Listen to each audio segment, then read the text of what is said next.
buminto mga kachika kay nakalimutan kong i-press yung button doon sa ano. Ganap ka daw na ibang trabaho ko. Tapos pag kalabas ko, Pull your head on the wall, ha?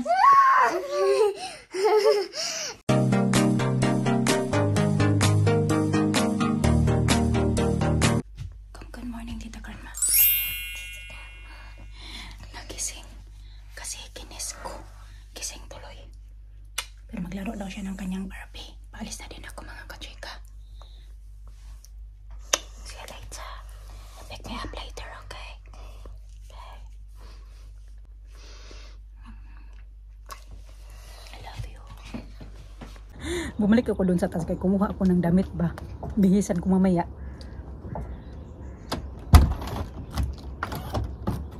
$8:35 pa lang naman. 8:45 pa daw yung bus. Okay lang. Hanggang time pa naman. Kahit maglakad ako papunta sa work, meron pa din akong time. Not bad. Pasok ko muna to.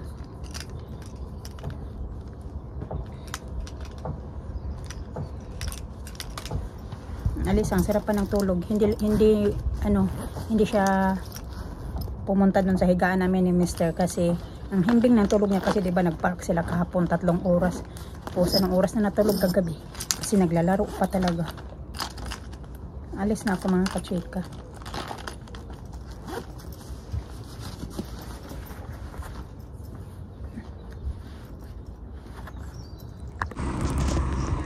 No, yung kapitbahay namin mga kachika, huminto siya. Yung sabi ko ba sa inyo na nagbigay ng ng tawag dyan, yung pinasabihan ba kabima tungkol sa yung mga kachika, yung sa tawag dyan,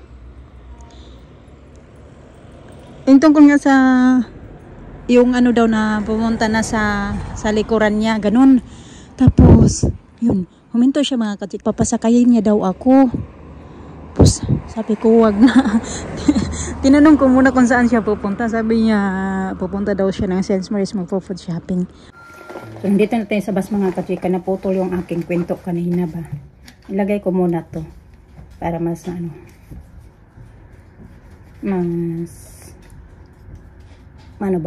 marinig nyo ako. Kailangan ko kasi ito i-switch on. Pag may green na dito, it means on na siya. Kasi pag hindi to naka-on dito, kahit magsasalita ako, hindi nyo ako maririnig. So, yun na nga. Papunta pala yun siya mag-food shopping, mga kachika. Tapos nagulat ako na abang nakaupo ako, nakatayo ako doon ba, sabi niya, may bigla mang huminto. Pagtingin ko, akala ko kung sino. Siya pala. Sabi niya, do you want me to give you a lift? Sabi kasi, yung term kasi ng word nila dito, pag yung ano bang tawag noon, basta di ko lang ano yung English sa ibang English pa, pero yun nga, sabi niya na, do you want a lift? Sabi ko na, wag na. Sabi niya, it's okay daw, I can drop you off, sabi niya sa akin. So sabi ko lang, bakit saan ka pupunta? Sabi niya, pupunta daw siya ng Sainsbury's, magpo-food shopping. Tapos sabi niya, okay lang daw, i-drop niya lang daw ako kung saan ako pupunta. Sabi ko, papunta kasi ako ng town. Sabi niya, sige, okay lang, i-drop na lang kita papunta sa town. Sabi ko, wag na, kasi nahiya man din ako mga kachika. Wala lang din pa, hindi lang din ako nag-expect na mag-o-offer siya ng ganun pa. Kaya sabi ko na lang na wag na, na lang, salamat na lang. Sabi niya, okay. Nagulat lang ako. Kaya hindi talaga yan siya nagsasalita mga kachika, kahit minsan mga kachika, kahit nga yung mga bata niyan, magugulat, sabi niya, kasi sabi ng mga bata, by she's not talking kasi, yun niya, pag nasa salubong namin yan siya mga kachika, hindi yan siya nagsasalita, hindi yan siya yung tipo na mag-good morning sa'yo or sa ibagay ng iba naming kapitbahay, parang kakaiba ba mga kachika ba? Kaya yun na lang din yung iniisip ko na hindi ako sumakay sa kanya kasi baka nasa mood lang ba siya, ganun. Pero hindi ko naman sinasabi na siya. Pero nagtaka lang talaga ako ba na ganun siya kasi nga hindi nga yan siya nakikipag-usap sa amin. Dito pa lang pala kami banda. Mas papunta pa yan doon. Tapos ikot na naman kung saan malapit sa bahay. Ayun, palis na. Ito muna. Kulang dito sa taas. May mirror pala dyan. Lumang style kasi ito ng bus, pero yung mga bago nilang style, walang mirror dyan sa taas.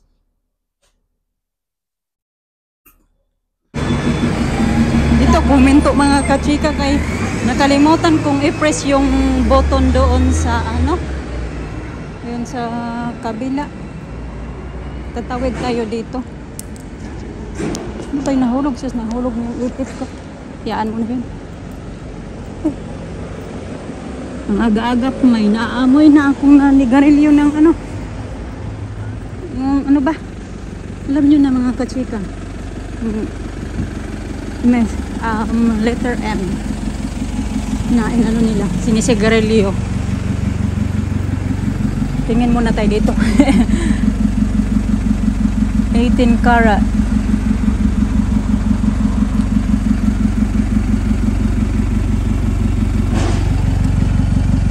Diamond. Wow, diamond. Ang lalaki ng diamond. Wala.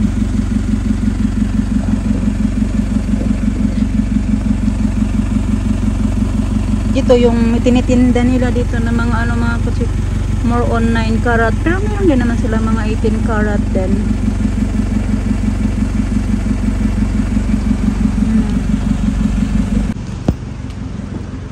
Hindi naman ako bibili. Dito na naman tayo, tingin na naman tayo dito sa mga bahay. This house. Ganito yung mga presyohan ng mga bahay nila dito mga kachika. 100 flat lang yan siya. 150,000 pounds. Ito yung mga presyo ng bahay nila dito. Mamahal. One eternity later.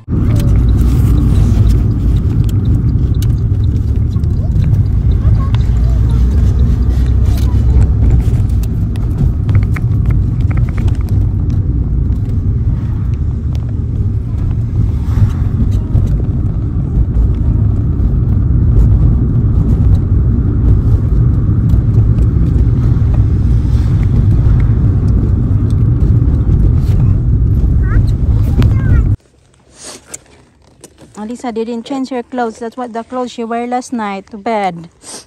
Sige na, dali, bi. Pick up the water, please. Alina looks beautiful today. Always change her clothes.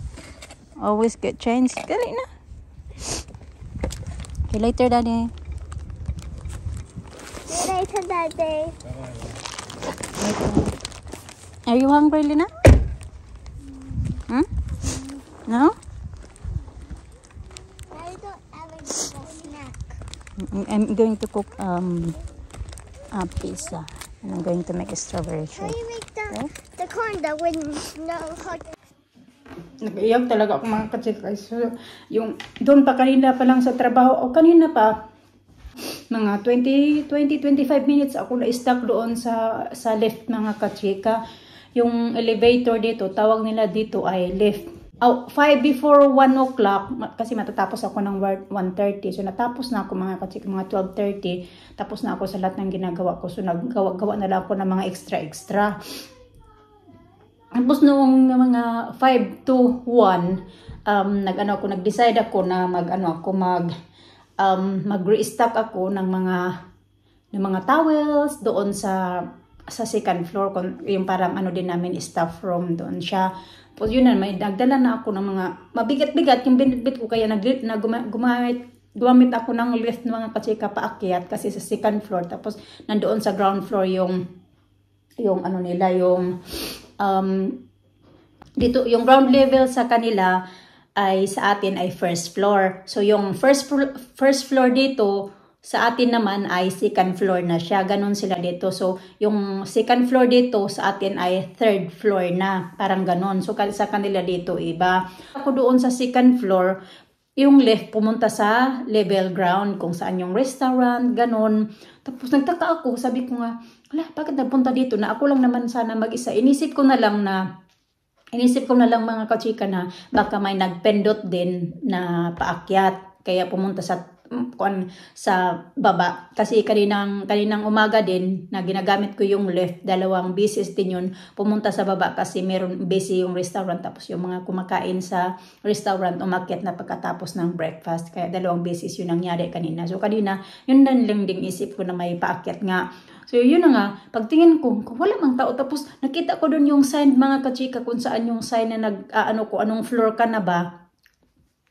Laki, nakita ko man na out of service mga kachika. Kinabahan agad ako. Sabi ko, bakit nag-out of service? So, prines ko agad yung emergency bell.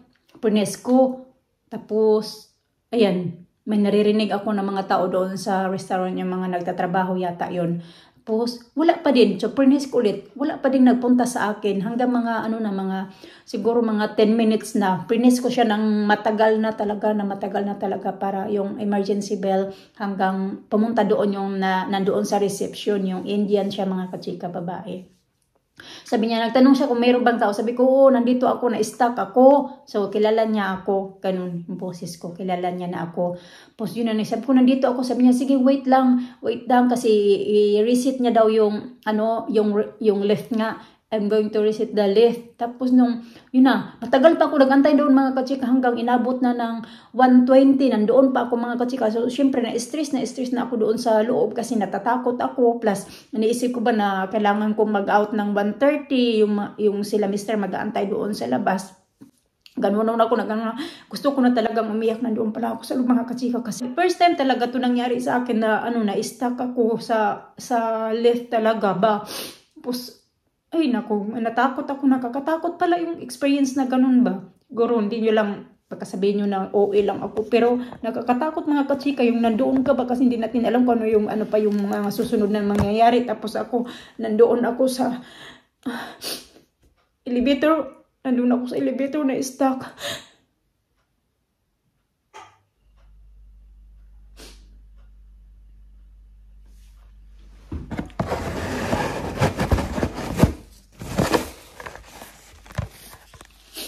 Tapos yun na, tagal-tagal mo na mga kachika, matagal mo na nga, mga 1:20 na nga, so 25 minutes na ako doon, na-stuck. Tapos, maya-maya, press ako kung ano-ano, pero yun pa din yung nakalagay out of service. Press ako, tapos maya-maya nawala yung light ng ng emergency bell. Nawala yung light na emergency bell, pati yung level ground na pindutanan, nawala din yung light. Tapos nag-try na lang ako magpindot-pindot mga kachika. Tapos maya-maya mga kachika, nandoon na ako, hinatid na ako doon sa taas. Nandoon ako sa second floor. Pero wala ding sabi na pupunta ako doon. Bigla na lang siyang gumana. Nandoon ako, nagbihis na ako sa yung hindi nila alam na nakalabas na pala ako. Yung nandoon sa reception nga, tsaka yung isa kong kasama ay naghahanap na pala sila sa akin, na din sila, na-nervous na nakita ko, naghangak na ba sila ba? Siguro naghahanap sila kung nasaan ako. Kasi sinara ko yung pintuan ng staff room namin dahil nagbihis ako ng damit to, lang ako nagbihis. Pero yun nga, yung pa ako nanginginig mga kachika sa takot ba. Imagine pa naman mga 25 minutes ka doon ma-stuck sa loob ng elevator, 'di ba? Kahit sino ba din naman. Ngayon tuloy sabi naman ni Mr. umalis ka na diyan. Pinapaalis na tuloy ako. Ganap ka daw na ibang trabaho ko.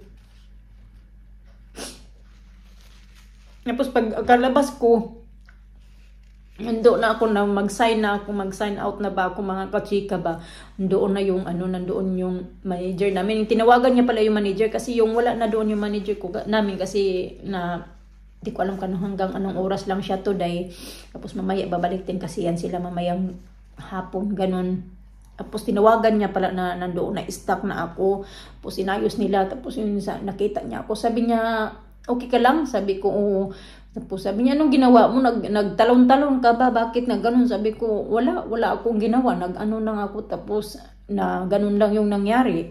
Napaakyat ako sa taas. Meron akong dalawang mga towels. Ganun. Pasensya na mga kachika. Di ko lang talaga maano kasi yung takot ko ba. Nandoon ako kanina.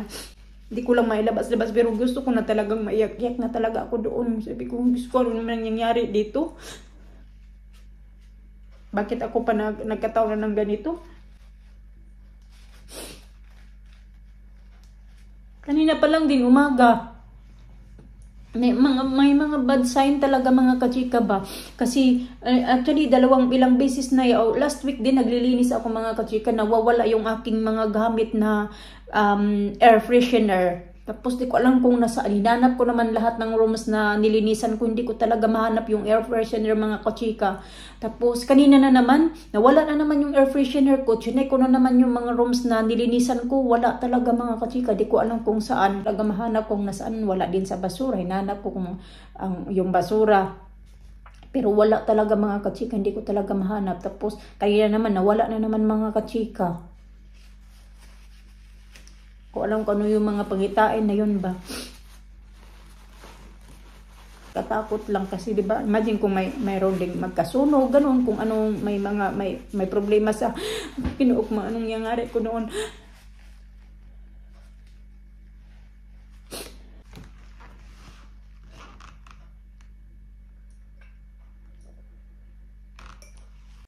So, 20 na para ng hapon mga kachika. Upo muna ako. Lulutuan ko lang yung mga bata. Ito yung papa-snack ko sa kanila. Binigyan naman sila ng lunch ni Mr. Sabi nila, hindi daw kumain ng maayos yung mga bata. Hindi yata gutom. Bigyan ko na lang nito. Tapos, mag-ano ako. Anuhan ko ba? Gagawan ko sila ng strawberry shake. Kayo ba mga kachika, nakaranas na ba kayo ng maesta kayo sa elevator? Alam mo, pagsasakay ako ng lift, kahit sa Pinas, ganun. Hindi talaga yan hindi talaga mawala sa isip ko na pala. Paano na lang kung mawala yung mawala ng kuryente. Ganun talaga, palagi iniisip ko mga kachika. Kaya kanina hindi ko din naman yun iniisip ba. Pero, yun nga, nangyari talaga na hindi na inaasahan ba? May mga bagay-bagay talaga na nangyayari. Hindi natin inaasahan. Pero yun talaga, isa din yan sa akin Isa din talaga yan sa inaanuhin ko. Lagi kong iniisip, pagsasakay kami ng lift, lalo na pagkasama ko yung mga bata or what.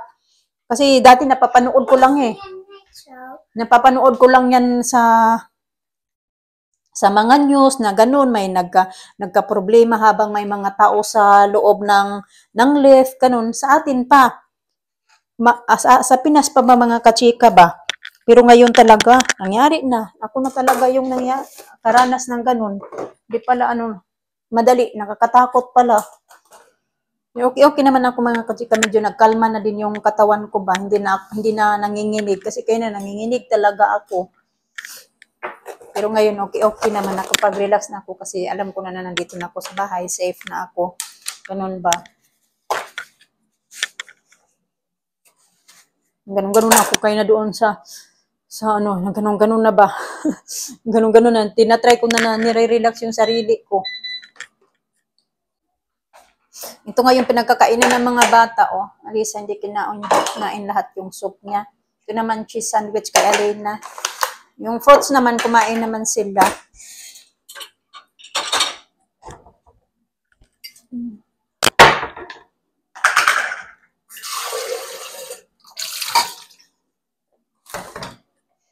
Lagay ko na ang diretso dito. Ito, pinagkakain nila, tatanggalin ko. Kasi kaunti na lang pala yung strawberry namin. Nalata na mga kachika, Sira na. Bosin ko na lang to lahat pag kaya yung iba, sira na.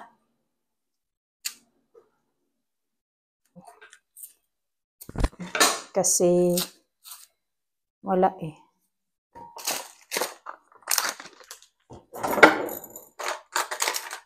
Diyan natin ito.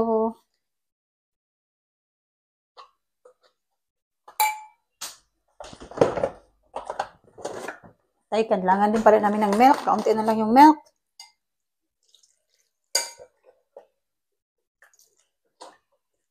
Pwede pa to hanggang bukas.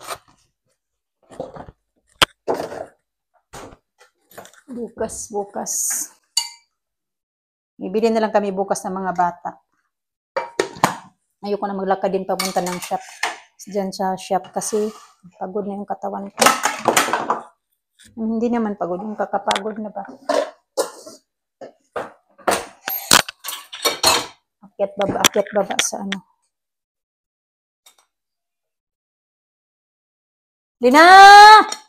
I got a pizza.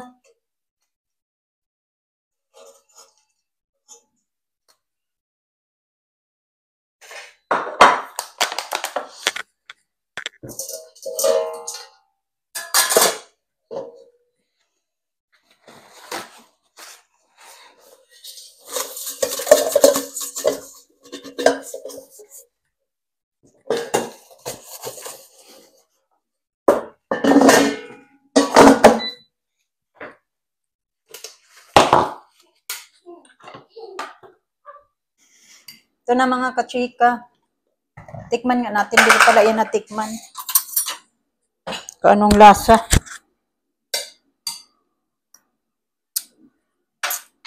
Masarap. Medyo maasim-asim lang siya. Kaunti. Maasim yata yung strawberry.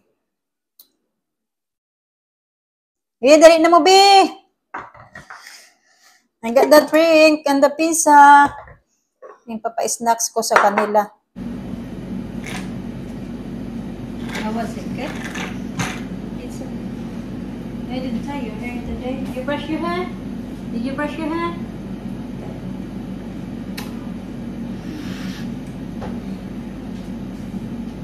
Sa!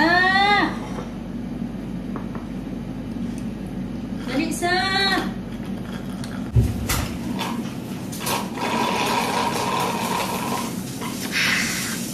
Finish. Quick. You want more? Yeah. Okay.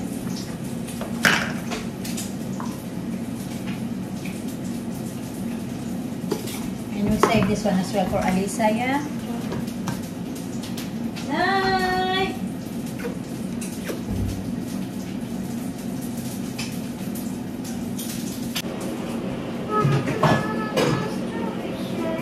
Dali!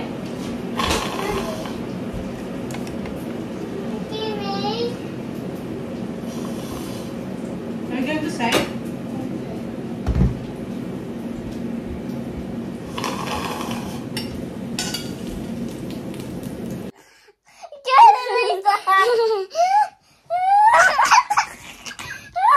Don't pull your head on the wall, huh?